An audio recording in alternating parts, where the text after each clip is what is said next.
નમસ્કાર, હું છું વિક્રમ વકીલ અને તમે જોઈ રહ્યા છો હોટલાઇન ન્યૂઝ.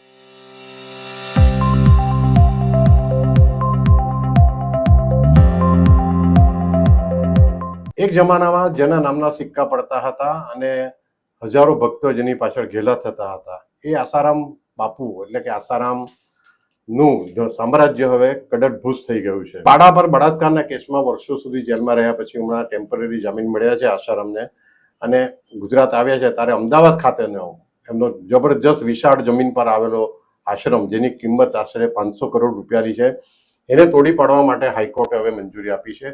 એટલે થોડા દિવસમાં આ આશ્રમનો ધ્વંસ થશે અને એની જગ્યાએ જે ભવિષ્ય માટે ઓલિમ્પિક માટે જે ડેવલપમેન્ટ કરવાનું છે એ જગ્યાએ સરકાર કબજે કરીને એના માટે આવાસો ત્યાં બનાવશે. એ આ જમીન કબજે કર્યા પછી સરકાર શું કરશે એ આપણો વિષય નથી. વિષય એ છે કે આસારામના અમદાવાદ સિવાય પણ લગભગ ગુજરાત અને દેશના મોટા મોટા શહેરોમાં મોટા મોટા આશ્રમો આવ્યા છે. મુંબઈના જુહુ વિસ્તારમાં અમિતાભ બચ્ચનનો જે બંગલો છે જલસા, એની બાજુમાં જ એક જ કોમન વોલની બાજુમાં એનો મોટો વિશાળકાય બંગલો છે આસારામનો. હવે આસારામ અને એમનો પુત્ર નારાયણ સાંઈ બંને જેલમાં હોવાથી આ બધા એમના જે ચેલા ચપાટા છે એ બધું પૈસાનું આયોજન કરતા હશે, મેનેજ કરતા હશે અને એમાં 80% રકમ આ બધા ઘરે લઈ ગયા હશે અને કરોડપતિ થઈ ગયા હશે. આસારામનું હવે પછી ઉંમર થઈ ગઈ છે એટલે એમની બાકીને જેલવાસી પૂરો કરશે કે વાર રહેશે આપણને ખબર નથી. હમણાં નારાયણ સાંઈને હજુ ઘણા વર્ષો જેલમાં રહેવાનું છે. આસારામને પત્ની સાથે પણ નારાયણ સાંઈને એના પત્ની સાથે પણ સારા સંબંધો નથી, તો આ બધો વહીવટ જે કરશે એ મલાઈ ખાઈ જશે. પરંતુ આજે આપણે વાત કરી છે કે આસારામનું થોડું બેકગ્રાઉન્ડ ફરીથી યાદ કરી લઈએ અને આસારામની જે મિલકતો છે એનું શું થશે એવી રીતે આપણી સાથે ચર્ચા કરશે જાણીતા પત્રકાર કિરીટભાઈ ત્રિવેદી. કિરીટભાઈ, હોટલાઇન ન્યૂઝમાં આપનું સ્વાગત છે. જી ધન્યવાદ સાહેબ. કિરીટભાઈ, આ આસારામનું આ ફરીથી ન્યૂઝમાં આવ્યા છે. આ જે અમદાવાદનો આશ્રમ છે એ જ આશ્રમની વિરુદ્ધ જ્યારે રેલી નીકળી હતી અને પત્રકારો કવર કરવા ગયા હતા ત્યારે એમને માર મારવામાં આવ્યો હતો. એ જ આશ્રમનું ડિમોલિશન થશે. એ જ રીતે સુરતના જહાંગીરપુરામાં કે રાજકોટમાં છે, મુંબઈમાં છે અને મને લાગે છે બેંગ્લોરમાં પણ એમના મોટા મોટા આશ્રમો છે, ત્યાં પણ આ જ હાલત થશે. ચોક્કસપણે વિક્રમભાઈ, આ જે હાઈકોર્ટે જે કડક આદેશ કર્યો છે એમાં એવું લખ્યું છે સ્પષ્ટ શબ્દોમાં કે આ આશ્રમને ગેરકાયદેસર બાંધકામો બધા જ તોડી પાડવા.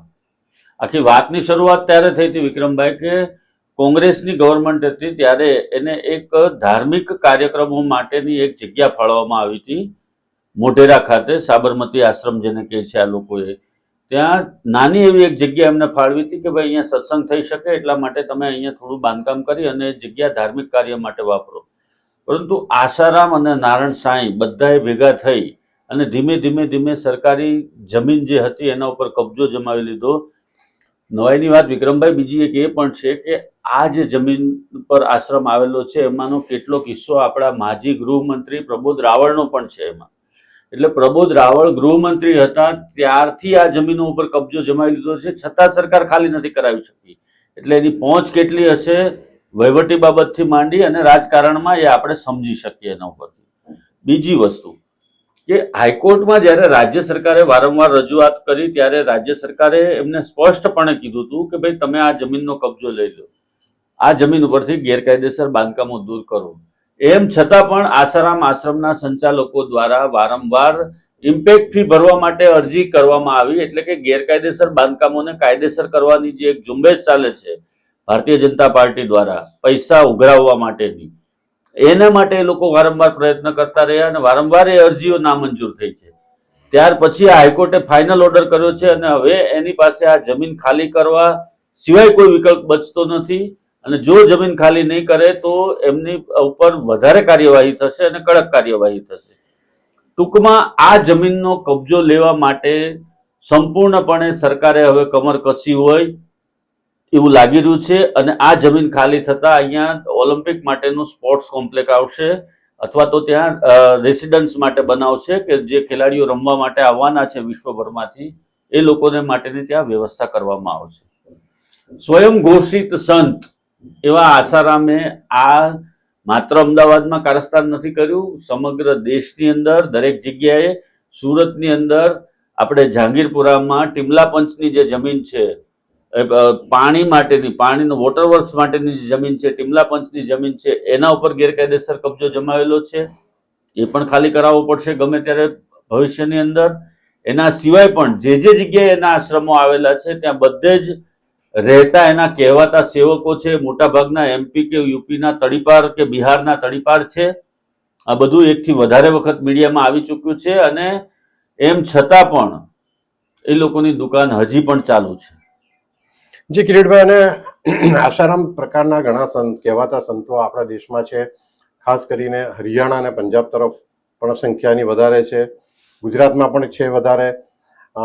અને કોઈ રાજ્ય એવું નહીં હોય કે જ્યાં નહીં હોય. સાઉથના જે રાજ્યો છે, દક્ષિણના ત્યાં એમ એ રીતના હશે જે આપણને અહીંયા એમના સમાચાર આપણી સુધી પહોંચતા નહીં હોય, કારણ કે ભાષાનું જે ડિફરન્સ તે હિસાબે. બીજી વસ્તુ એ છે કે આસારામને વર્ષોથી મથરાવટી મેલી છે. મને યાદ છે કે લગભગ 1997ની સાલમાં જ્યારે સુરતમાં પત્રકારો પર હુમલો થયો, આસારામ વિરુદ્ધ જે રેલી કાઢવામાં આવી હતી, ફકીરભાઈ ચૌહાણ જે ભાજપના તે વખતના નેતા હતા અને પછી મેયર પણ બન્યા, એમણે હિંમત રાખીને આસારામે જ્યાં તમે કહો છો જે વોટર પંપ માટેની જે જગ્યા પચાવી પાડેલી એની વિરુદ્ધ આંદોલન કર્યું હતું, ત્યારે પણ કોઈની હિંમત નહોતી. પોલીસ પણ એમને કોઈ ધરપકડ કરતી નહોતી અને પોલિટિકલ પ્રેશર પણ એટલું હતું. મને લાગે છે કે નરેન્દ્ર મોદી આવ્યા પછી નરેન્દ્ર મોદી એક કે બે વખત એમને મને લાગે એમને સભામાં હાજર રહ્યા હશે, પરંતુ એમને ખ્યાલ આવી ગયો હતો એટલે એમને ડિસ્ટન્સ કરી નાખ્યું.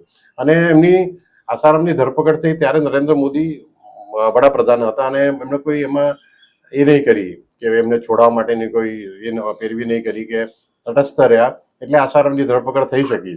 ઉપરાંત બીજી વાત એ છે કે રાજકારણીઓ કોઈ પણ પક્ષના હોય એ લોકો એમ માનતા હતા કે આસારામના જે ભક્તો છે એમનું મત બેંક છે અને એમને એટલા માટે સાચવવામાં આવતા હતા. આસારામ નહીં, બીજા ઘણા બધા જે આ પ્રકારના સંપ્રદાયો છે ગુજરાતમાં, ગુજરાતની બહાર, એમને પણ રાજકારણીઓ એટલે જ સાચવે છે કે એ એમની મત બેંક છે. એમ માને છે કે આપણે જથ્થાબંધ મત પણ છે, આમને આપણી સાથે રાખશું એમના ગુરુઓને તો.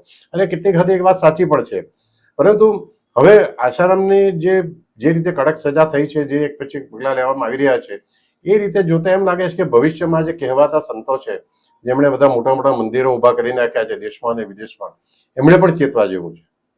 ચોક્કસપણે ચેતવા જેવું છે. આ તો રાજકારણી પ્રજા છે સાહેબ આપણી તો. રાજકારણીઓ ક્યારેય કોઈના થયા નથી ને થવાના નથી. એનો સ્વાર્થ પૂરો થશે એટલે એક દિવસ વહેલી સવારે તમને પણ ઉચકીને મૂકી દેશે. ગમે એવો સંત હશે, ગમે એવી એની લોકચાહના હશે કે ગમે એવડો એનો સંપ્રદાય હશે, આ રાજકારણીઓ કોઈના કોઈ દિવસ થયા નથી ને થવાના નથી.